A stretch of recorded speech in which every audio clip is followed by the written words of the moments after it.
When two fake HOA enforcers knocked on my door, my neighbors urged me to comply, on my behalf, to avoid trouble.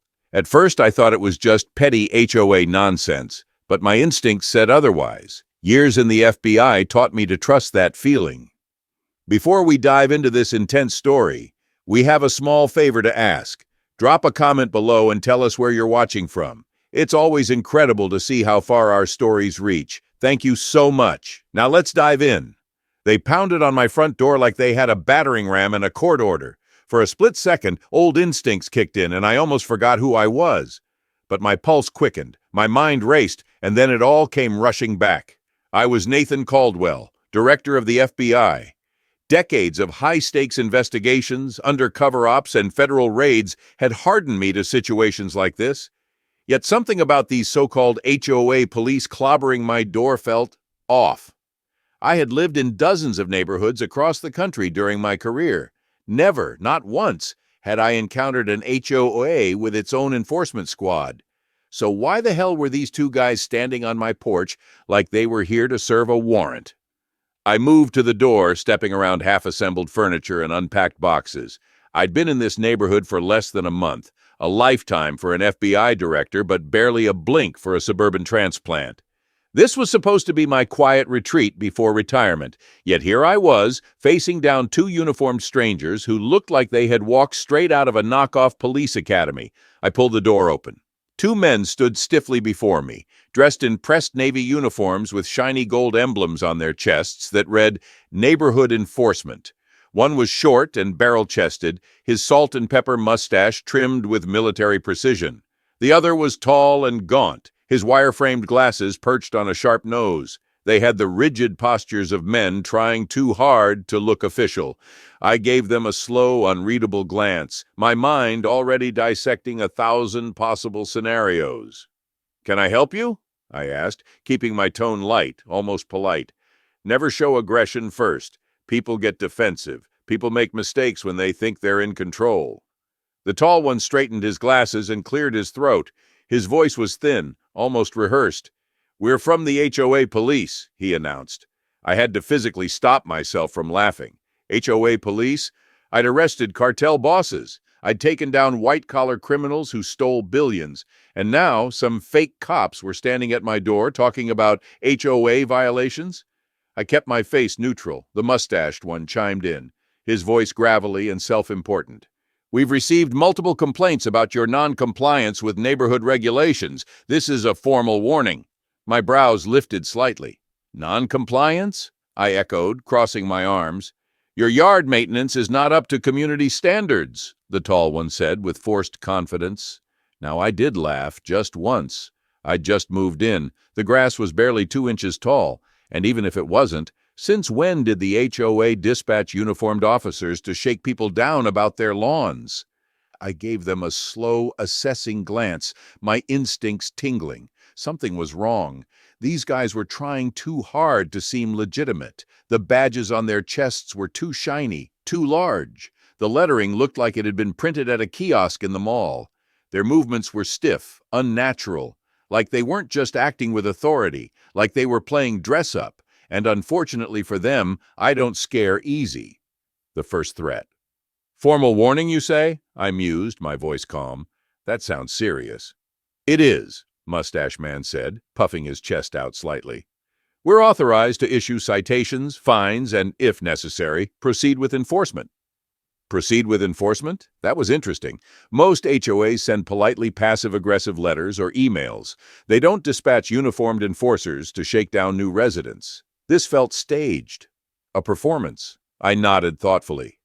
"I'd love to see the specific clause in the HOA bylaws that gives you that power. Maybe you could show me your IDs or a business card?" The two men exchanged a glance. Mustache Man cleared his throat. "IDs are privileged information. We have official documents, but they're not for your eyes." I stared at him. Not for my eyes? That's not how law enforcement, or even fake law enforcement, worked. "We have the authority to issue a fine of $1,000 for non-compliance," tall guy said, his voice firmer now. I inhaled slowly, letting the silence stretch. They blinked. I blinked back. For the first time since answering the door, I felt a prickle of adrenaline. My right hand twitched slightly, an old habit from years of carrying my badge. I wanted to reach into my pocket and flash my credentials. I wanted to watch their faces drain of color when they saw the words Federal Bureau of Investigation, Director's Office. But that was too soon. I wanted to see how far they'd take this. "That's a steep fine," I said, faking concern. "All because of an unkempt yard." "Rules are rules," the tall one said. "And we suggest you pay it right away," Mustache Man added. "We'll collect it in person to spare you any hassle." That confirmed it. They weren't just some HOA busybodies. This was a scam.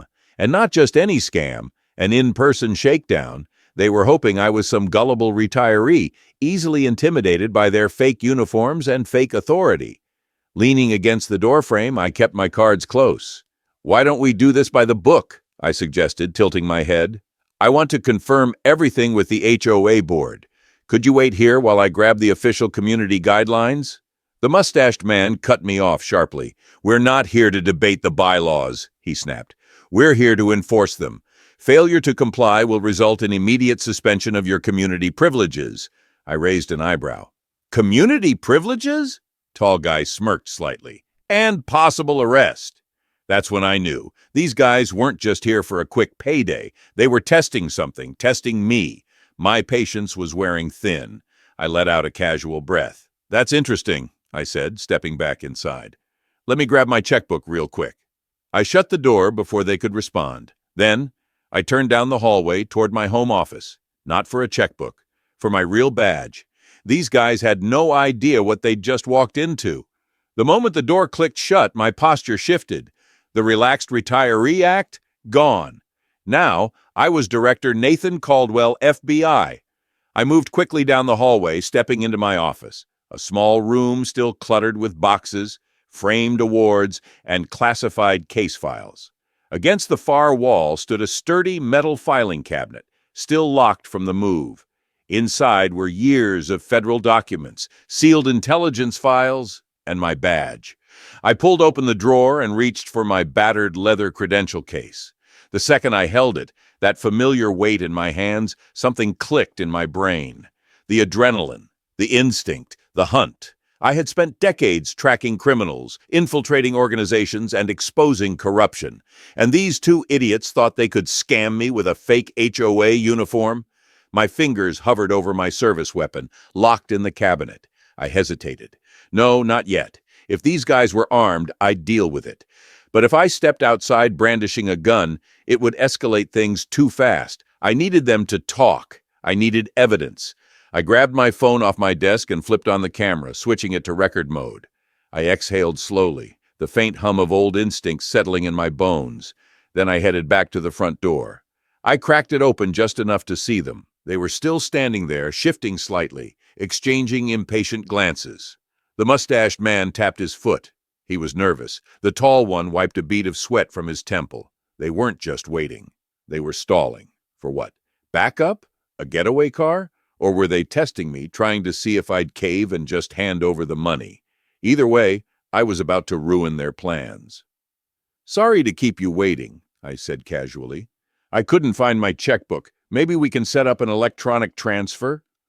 The mustached man's face hardened instantly. "No checks, no electronic trail," he barked. "Cash only." That slip of the tongue was all I needed. A real HOA wouldn't be demanding untraceable money. I crossed my arms, tilting my head slightly. "Cash only? That's odd. I didn't realize HOAs were so discreet with their finances." The tall man's jaw tightened. Mustache Man thrust a clipboard toward me. "Sign here. We can settle this quickly. You want to keep your privileges in the neighborhood, don't you?" I took the clipboard. The document was a joke. Grammatical errors, mismatched fonts, a watermark that read, "Sample document" across the background. This was the work of amateurs. But sometimes, amateurs are the most dangerous ones, because reckless criminals are the ones who panic, and panicked criminals do stupid things. That's when I saw movement across the street. Curtis, my elderly neighbor, had stepped onto his porch. He was holding a garden hose, watering his plants, but his eyes were locked right on us. He knew something was off. I could call out to him, tell him to take a photo, record a video. But that might tip these guys off. Instead, I shot him a casual wave as if to say, everything's fine. Then I turned back to my visitors. Let me grab my phone, I said. If I can't find cash, maybe I can text someone for help. Don't want to break any rules. Mustache Man sneered. Make it quick! I shut the door again, but this time I was ready. I walked back into the living room, phone in hand, still recording.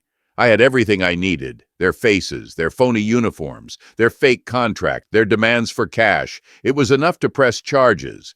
But what I really wanted was to see how far they'd take it. Would they push harder? Would they threaten violence? Or would they make the mistake of trying to force their way inside? Because if they did, they wouldn't be walking away on their own 2 feet. I reached for the doorknob. Then I paused.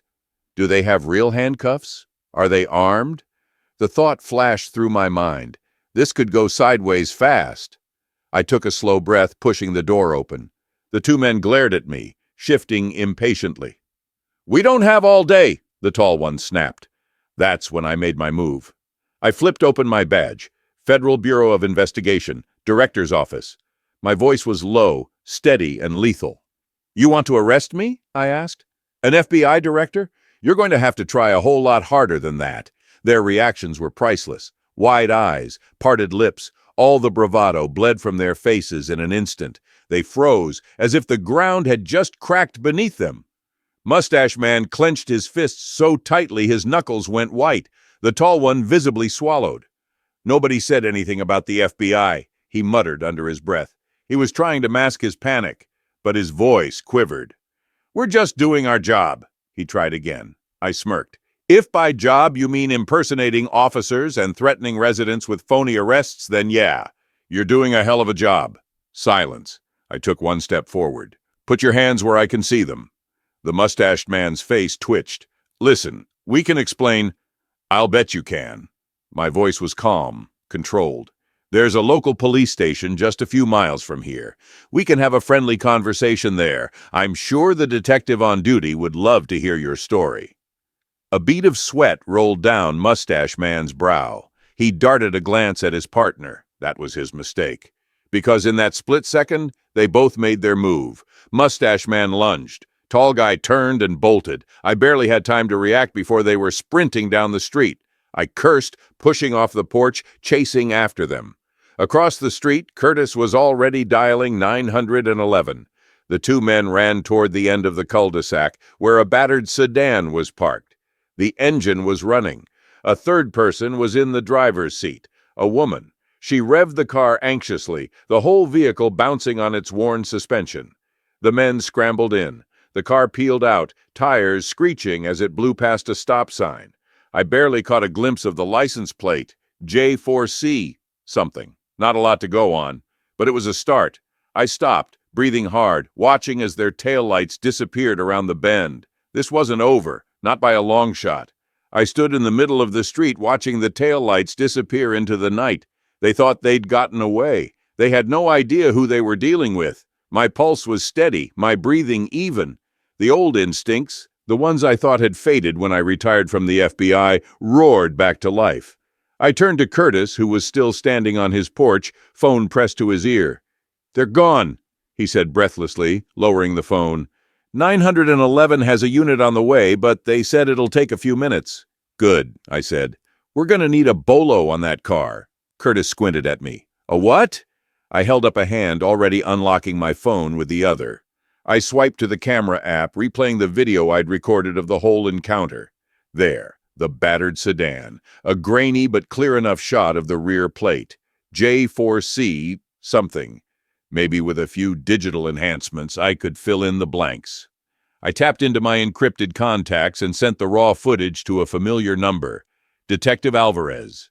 He'd already been investigating scams like this in other neighborhoods. This was his smoking gun. The second the message sent, my phone buzzed. Unknown number, I answered. Director Caldwell, I hear you've had an eventful evening. The voice was low, familiar. A bureau contact. Word had already spread. Yeah, I said, and I need a favor. A pause. Then, go on. I got a partial plate, video evidence, and 2 suspects that just fled. I want facial recognition run on both of them. If this is part of a larger scam, I want to know who's pulling the strings. Another pause. Then, sending it to our cyber team now. Good. Now all I had to do was wait, but waiting wasn't my style. The local patrol units arrived first, 2 squad cars pulling into the cul-de-sac, lights flashing but no sirens. A young officer stepped out, Officer Davis, judging by his name tag. He was in his late 20s, eager but slightly unsure how to handle a situation like this. I saved him the trouble. They fled south, I said, gesturing down the street. Older sedan, dark-colored, possibly black or navy blue, 3 occupants. The plate starts with J4C. Davis blinked. You got all that? I held up my phone. Got it on video. The officer straightened. We'll put out an alert and check local traffic cameras. Are you the victim here? I smirked. Not exactly. Davis frowned. Then who are you? I flipped open my badge. His eyes widened. Director Caldwell? FBI? His partner, a woman with sharp eyes and a no-nonsense posture, stepped forward. Sergeant Mason. She caught a glimpse of my badge and let out a slow breath. Well, she muttered, that explains a lot. 15 minutes later, my phone buzzed again. Detective Alvarez, I answered. Got something for you, he said, his tone clipped. We ran your video through facial recognition. Your 2 fake cops? I waited. They're career con men. Names are Ethan Boyle and Marcus Rennick. Small-time grifters, mostly. Fake HOA scams, security deposit fraud, stolen credit card rings. And the getaway driver? That's where it gets interesting, Alvarez said. Karen Hamilton. The name hit me like a freight train. Karen Hamilton. Where had I heard that before? Alvarez kept talking. She's not just their driver. She's the mastermind. I listened carefully. Turns out she's been moving from state to state, setting up phony HOA organizations, recruiting small-time scammers, and extorting homeowners. Sometimes they just intimidate people into handing over cash for violations. Other times, he paused, they steal homes. The temperature in my blood dropped. They forge documents, fake ownership claims, and sell homes they don't even own to unsuspecting buyers. By the time anyone figures it out, they've already cashed out and vanished. I exhaled sharply. She tried it here. Sounds like it, Alvarez said grimly. And you? You just spooked the hell out of her. Good. I turned to Sergeant Mason and Officer Davis. I want a full neighborhood alert, I said. Tell your patrols to look out for these 3. I'll send over their names. Mason nodded. I turned to Curtis, who had been listening the whole time. You still got those security cameras? I asked him. Curtis nodded. Yeah. Why? I smiled. Because if Karen's smart, she'll cut her losses and run. Curtis blinked. But if she's desperate, I continued, she'll come back to wipe any evidence she left behind. Curtis's face paled. You think she'll come back here? I nodded. And I planned to be waiting. Karen Hamilton was a con artist, a fraudster, and a cornered animal. And I knew exactly what cornered animals do when they run out of options. They come back. I could see it clear as day. Karen pacing in some dingy motel room, biting her nails, whispering to her crew about how we needed to erase everything. She knew I had her face, her car, and her operation on tape. She knew the local police were looking for her. She knew she had 2 choices, cut and run, leave town, start over somewhere else, come back to my neighborhood, destroy any evidence, and try to buy herself time. And I had a gut feeling that Karen, being the delusional control freak she was, would pick the worst possible option. She'd come back. And when she did, I'd be waiting. Curtis's security cameras were already rolling. Sergeant Mason had discreet patrol cars cycling through the neighborhood every 20 minutes. No sirens, no lights, just quiet surveillance. And me? I was sitting on my front porch drinking coffee like I didn't have a care in the world, like I wasn't waiting for Karen to walk straight into a trap. I checked my phone. Nothing yet. Then, a flash of movement. Down at the end of the cul-de-sac, near the neighbor's hedge, a shadow moved. I squinted, gripping my mug tighter. Then I saw it. A figure. A woman. Short, thin, moving low, trying to avoid the streetlights. Karen. I felt a slow, satisfied smile tug at the corner of my mouth. There you are. I didn't move. Not yet. Karen crept toward the neighbor's driveway, stopping near Curtis's garage. Her hands were in her pockets. Was she looking for the cameras? Maybe trying to cut the wires? I let her get just close enough. Then I spoke. "Nice night for a walk." Karen froze. Her head snapped up. She turned, her face half lit by the glow of a porch light. Her eyes were wide, her posture rigid. Then, just for a second, she forced a smile. "Oh," she said, stepping forward, hands still in her pockets. "It's you! I was just—" "Looking for something?" I asked, standing up slowly. She laughed nervously. I dropped something earlier, just retracing my steps." I took a step closer. She took a step back. "You know, Karen," I said, my voice calm, almost conversational, "I've seen a lot of people try to lie their way out of things. You're not very good at it." Her smile twitched. I don't know what you're talking about." I tilted my head. "Really? Because I think you do." She swallowed. "This is harassment," she hissed, her voice trembling slightly. I could call the police." "Oh, please do," I said. I could see the panic rising in her throat. Her hands twitched in her pockets. A weapon? Pepper spray? A knife? I didn't wait to find out. Before she could do anything stupid, I took 2 fast strides forward and grabbed her wrist. Karen yanked away, twisting violently. No, you don't understand," she shrieked. I was just checking on something." "Yeah," I said, my grip tightening. "Checking on what exactly? The evidence you left behind or the scam you were running?" She was sweating now. I didn't mean to—" I pulled my badge from my pocket and held it right in front of her face. "Karen Hamilton, you're under arrest for fraud, impersonation of law enforcement, and conspiracy to commit grand larceny." Her knees buckled. "No," she whimpered, shaking her head. No, this isn't happening." "Oh, it's happening."